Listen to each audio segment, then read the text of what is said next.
Hi guys. Day 2 of cleaning the kitchen. Um, I am downloading Pandora on my tablet so I can listen to something while I'm filming, because I know that if I distract some part of my brain, I'm able to cope with doing things better. Let's see. Get it logged in. I was about ready to start filming and my dad called. So I did a little bit of work in the kitchen while I was talking to my dad on the phone. And yeah, all my stuff. Redbone Radio, Little Sue, Johnny Cash. Yeah. Okay. We're gonna be good.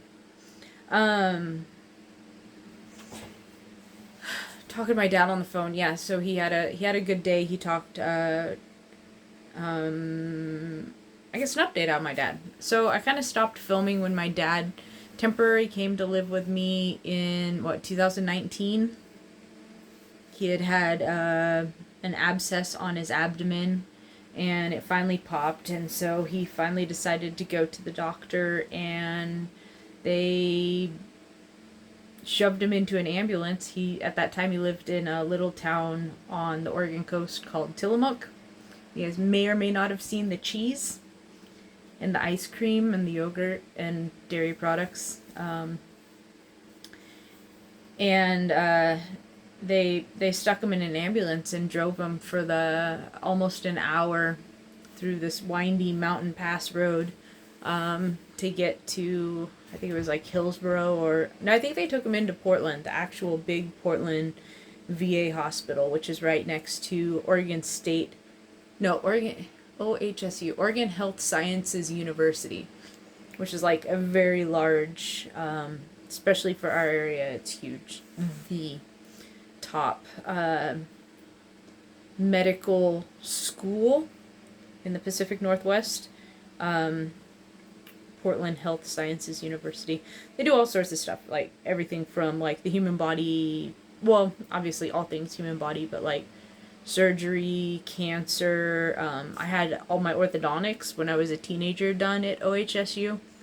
Kind of like going to the barber school to get an inexpensive haircut. You can go to the medical school and get inexpensive cancer screenings, because it's these things that these people need to do anyway. Blood work, like it's kind of like it's a way in our area where low income people can get medical care before it becomes an emergency. It still costs money, like, no doubt about it, you still have to pay money.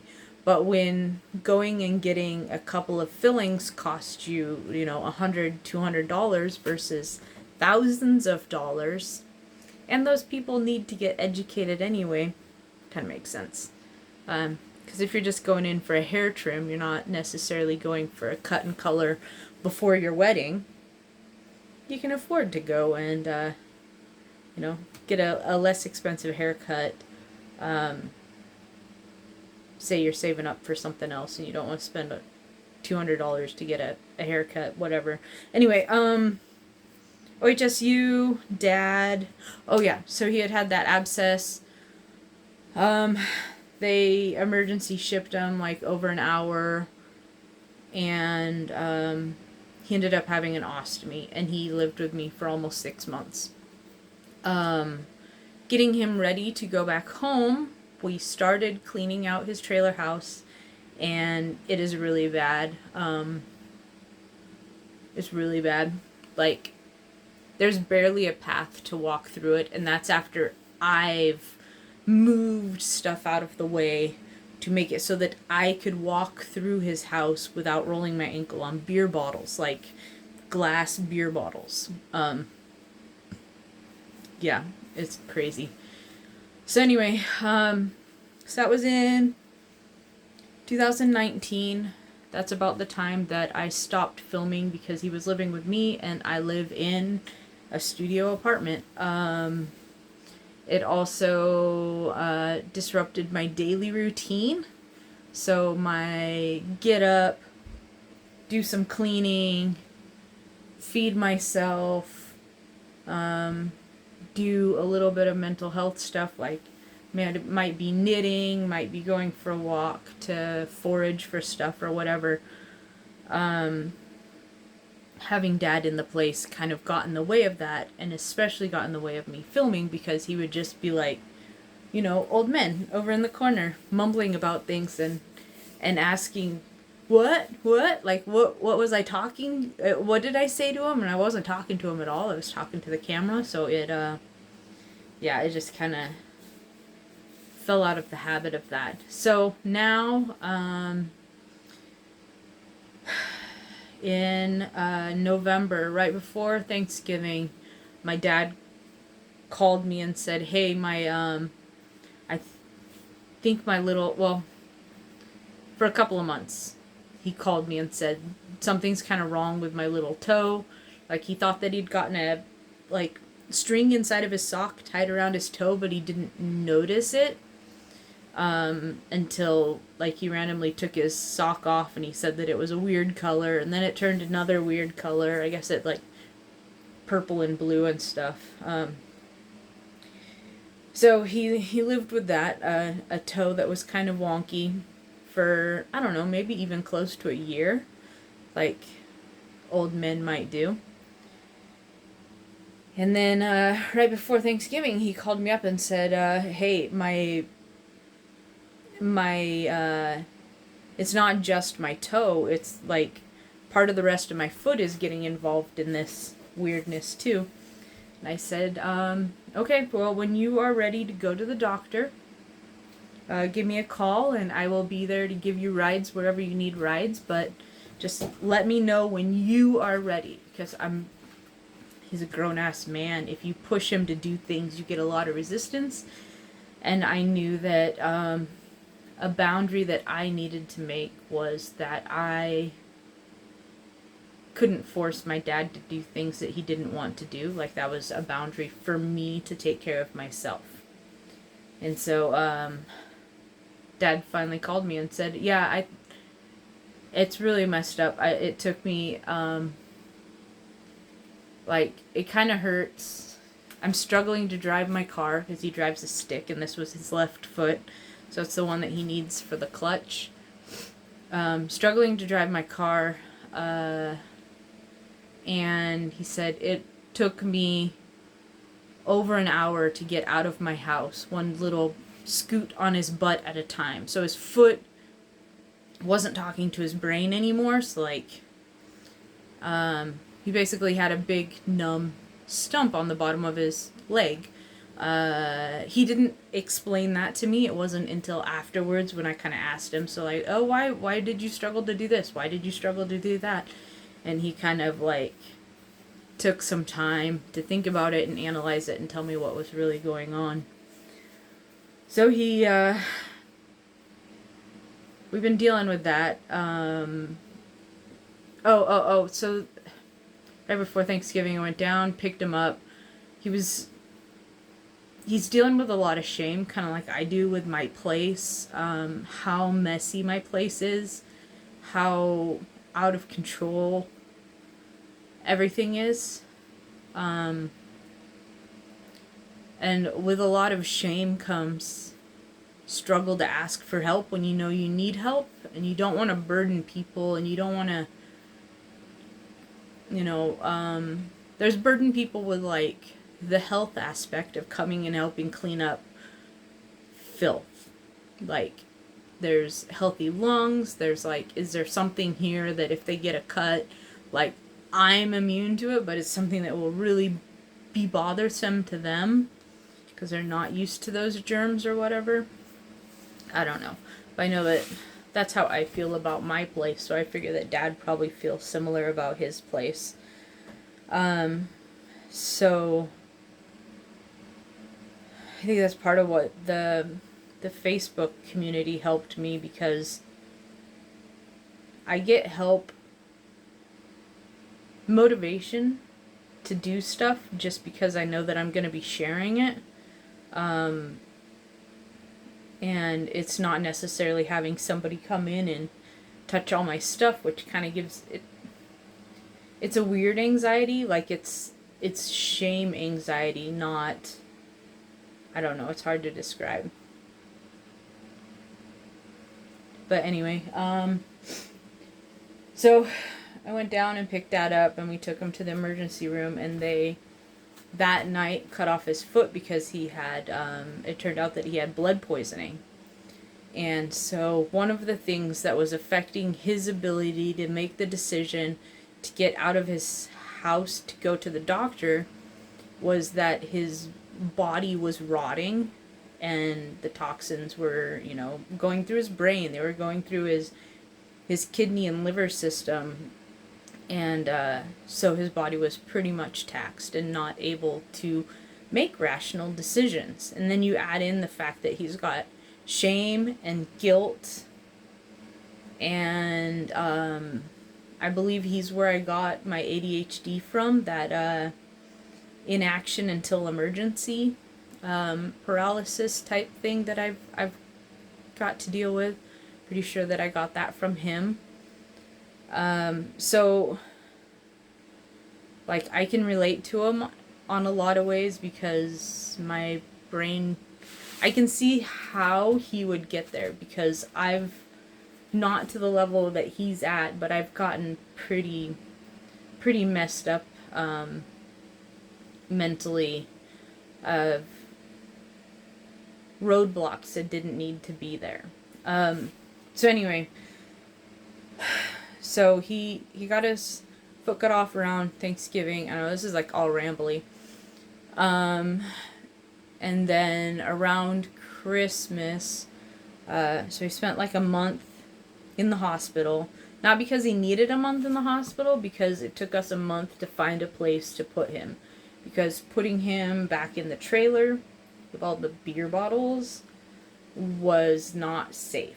It's not only beer bottles, but there's like holes in the floor. Like you have to jump over this, about 2 foot, about like half a meter, depending on where you're at, gap, which is basically a normal person tentative stride. Comfortable but tentative stride. And that requires 2 feet, and he doesn't have 2 feet now. He wouldn't be able to step over the rotten threshold, which is that, 2 feet to half a meter distance, and he couldn't do that in a wheelchair, just because the gap was so bad that, like, if you step on the threshold, that would potentially break through, so he couldn't roll across the threshold. When I go there, I have a piece of plywood that I put down between the porch and the inside of his kitchen. Makes it so that I can walk back and forth, but I can't close the door while the board is there, so I have to tip it up, close the door, and you have to have the door either has to open all the way, but you can't do that because there's garbage behind the door, or you have to close it to get past, like, I don't know, maybe I'll do a tour next time I go down there. I'll take a video of it and I'll show you guys how this trailer is set up. It's dumb. Like, you walk in the door and you're walking into a wall. And then you can go to the kitchen. If you turn to your right, you can go to the kitchen. If you turn to your left, you head into the living room, and then the hallways, kitty corner through the living room, down. Like, it's a 1960s trailer house. Yeah. So anyway, couldn't get him back into the trailer house. I live on a second story. He doesn't get on with my aunt and uncle too well. Plus his brain was, like, now we realize how much of his behavior issues was just that his brain was poisoned at the time. So we had to find somewhere else for him to go. And eventually we found a care facility in Salem, Oregon. That's where he's at now. It costs $5,000 a month, plus or minus, to have him there. We're not paying that much. We're working on getting him onto Medicaid. They can help pay for his care. He still would need to pay for the rent for the place, which is like $700 a month minimum. But he really needs to be paying more than that in order to really qualify for the Medicaid to help pick up the rest of it. I don't know. It's all confusing. But anyway, so that was started in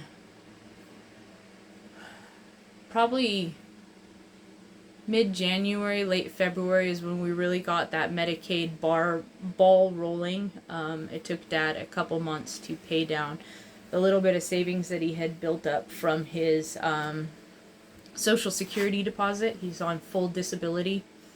It's not, I don't know, it's just because he was born an American citizen, and when you're disabled, you can get money. Dad really hasn't worked. That's why he can't get Medicare, because he hasn't worked over the counter in probably, or over the table, which means like paying your taxes and paying workman's comp, things like that, that in the US, like we pay into a lot of employee protection programs, as I don't know, it's just how it is. It's whatever, like, you can give it any other name, and it's a tax to be able to help when maybe you don't need it, but you never know when your neighbor is going to need a little bit of help to get them through a couple months without starving their family.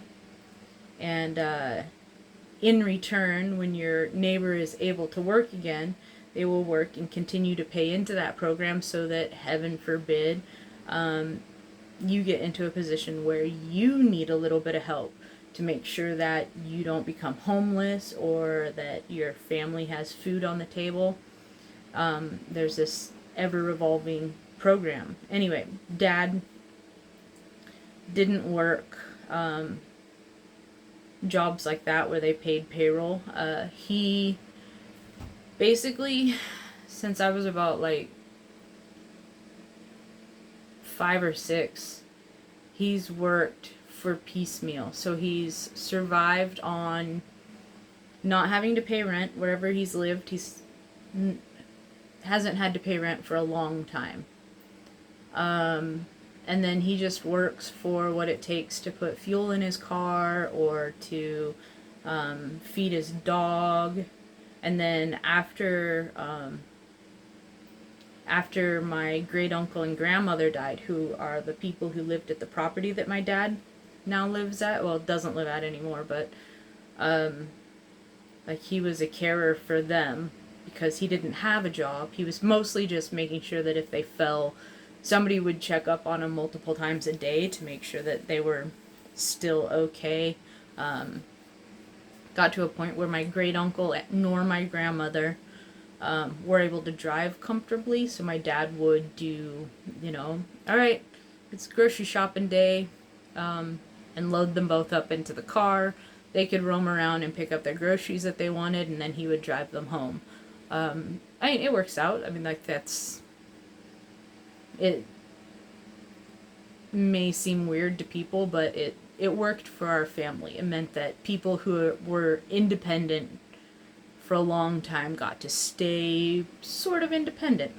Reliably independent? I don't know. Yeah, so after they died, my dad stayed down in Tillamook, and that's how he's got the property that's got the trailer on it. He's weird. He spends a lot of time, kind of like me, not wanting to burden people, but really does need help. And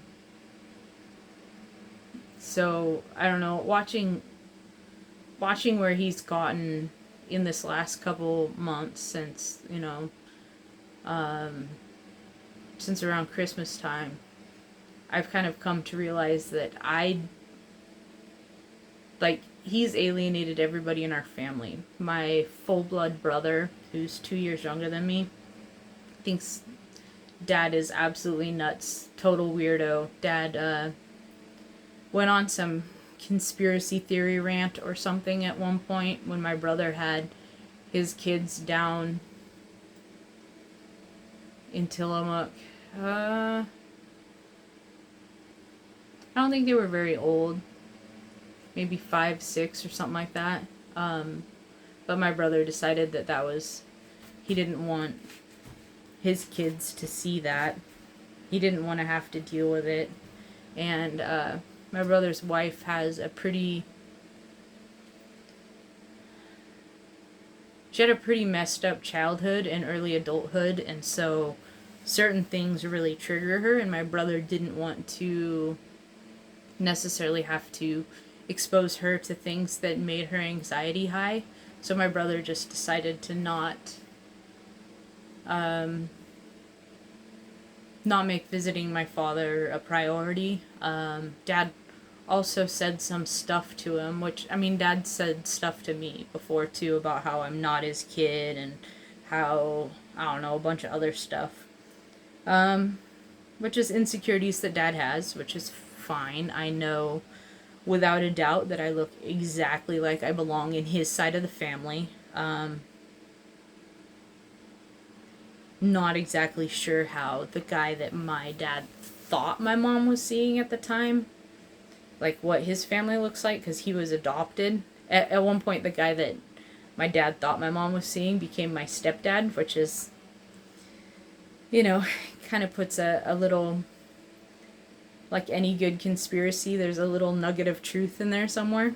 But yeah, I don't know. So yeah, my brother doesn't want anything to do with him. My sister is not his kid, so she doesn't need to deal with him.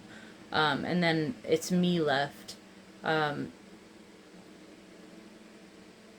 So like I see this and I'm like, what am I leaving behind? Because like I don't have kids.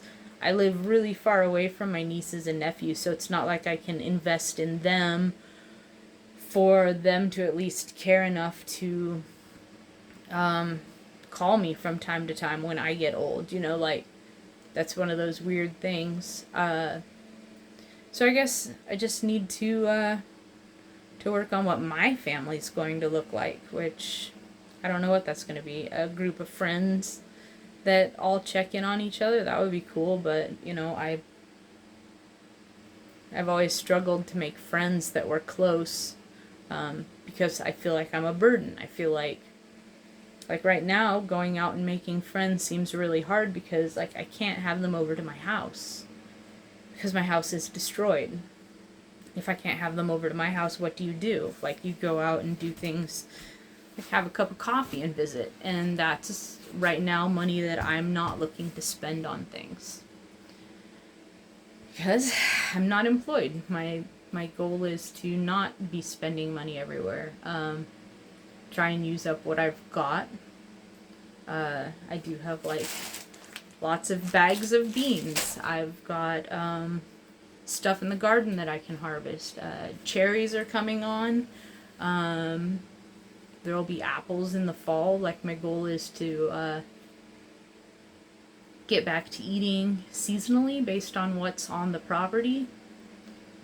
And I don't know, it would be cool to get in touch with people who are growing animals for reasonable prices, or maybe that they would be interested in doing some kind of like an exchange. Maybe I don't know what I have to offer. Like that's the thing, is that what do I have to offer besides money? And I don't know what my position in society would be.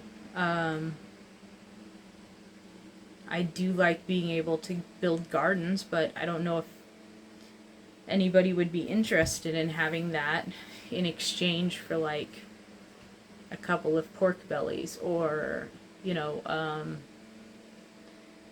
maybe trading out some garden labor for a couple dozen eggs or something like that, where it's not necessarily a money exchange thing. But then I get into thinking like my dad now has this struggle where he doesn't qualify for a lot of our society's programs because he did do that kind of work. He helped people in their yard, and he helped people move. He helped people cut down trees. He helped people, like, smaller guys that had a fishing boat. He worked on their fishing boat for profit, but they didn't really do payroll like that. I don't know. It's part of me wants to go back to that simple way of living, but part of me also knows that I don't have a big savings to fall back on for if my body fails me and I'm not able to continue doing labor barter for sustenance, if that makes sense. I don't know. Yeah, so then I kind of get into thinking about like cooperative living, where it's, I don't know, where I live right now, my aunt and uncle, my aunt is 80 and my uncle is what, like 68, 69, something like that. So they're not going to be living here on the property forever. I don't have enough money to buy into living somewhere. If I get back into renting, like, rent around here is easy $1,000 per month. Like, you have to have a job, like a job in order to pay rent doing that. So now I'm thinking maybe there's a balance between doing a job, earning just enough that you can pay the things that you can't pay through barter, and then bartering for the rest of it. Like, McDonald's pays enough now that maybe you can't survive as a whole family, but as a single person, like, I could probably earn enough money. Well, and then you gotta keep up a car, because where I live, we're way out pretty far. So you'd have to move closer to town, which means that rent will go up. You have to maybe have a car because there's not transit systems. So no matter what, whatever you do, I don't know. We'll see what happens. But that's kind of what's giving me the motivation to dig myself out of the ground, is the thought of maybe coming up with a sort of like a group of people that I can trade with, figuring out what my trade could be. What is it that I can do that is helpful to people and worth something to people. I might be able to help build gardens or operate somebody's compost pile for, maybe for some money, but it's not, it would take a couple of clients at least to make enough money to be able to pay rent somewhere. So I don't know. I don't know how much of it is just pipe dream and how much of it is something that I could actually do. But yeah, I think that's one of the things that's kind of given me hope. The last little bit of time, like couple weeks now, it's felt.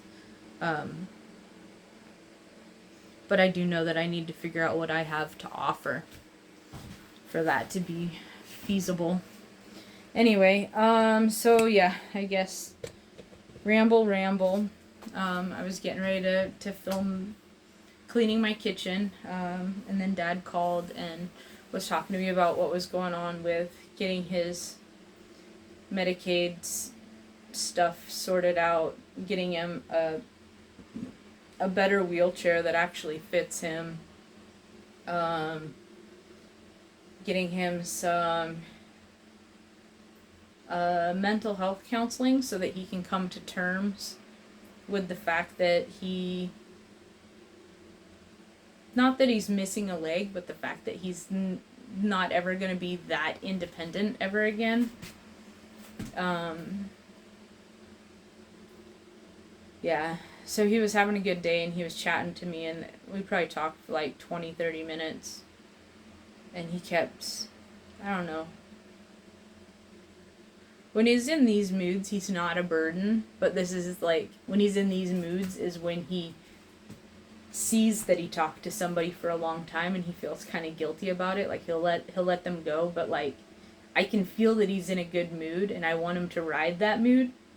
So I listen to him longer. And when he's ready to disengage for the call, I'll bring something up and mention that, you know, how positive things could be, or like maybe somebody that he's having a struggle with, because he's lived on his own, like literally he didn't interact with people on a daily basis. It might be a couple times a week, and even then it was like half a dozen people that he would see regularly for months on end before he would meet up with somebody that he didn't know. His foot causing him problems kept him from going to the beach. Is a spot where he always ran into strangers that he could have conversations with. So like all of his conversations were at like the convenience store, the cigarette shop, or the coffee stand. And he felt guilty about taking up too much of those people's time because, you know, they're doing their job. They're not his friends. They're at work. They're not out enjoying their own time. Like I don't know, it's kind of like paying somebody to sit there and listen to your troubles. Like, sure, you can talk to your bartender, but like, you don't drop all of the childhood trauma on your bartender. You just kind of talk about maybe, you know, I don't know. I don't even know what people talk to bartenders about. Yeah, whatever. Anyway, Dad feeling like a burden, so I let him keep on talking, and I started cleaning the kitchen, and now I'm filming. And we're like 30 minutes in, and I haven't even cleaned anything. I've just talked about my dad and my brain and getting to see a little bit of light, a little bit of positivity, a little bit of hope, and hoping that that hope isn't false hope. Yeah, that's where we're at. Anyway, I am going to stop this video, upload it, and meanwhile start recording a fresh one where I'm actually cleaning my kitchen. And I've got Pandora downloaded, so I'll actually be able to listen to music while I do it, and not necessarily get a strike. Still not editing videos. I think that putting them up is probably going to be better momentum and better at getting things done than worrying about editing them. So anyway,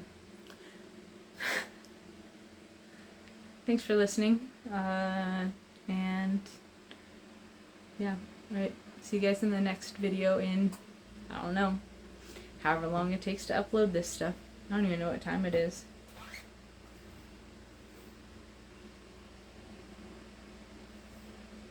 It's 2:30 on Wednesday. So yeah, I've been talking for a minute, a long minute. Anyway, I'll talk to you guys later. Bye.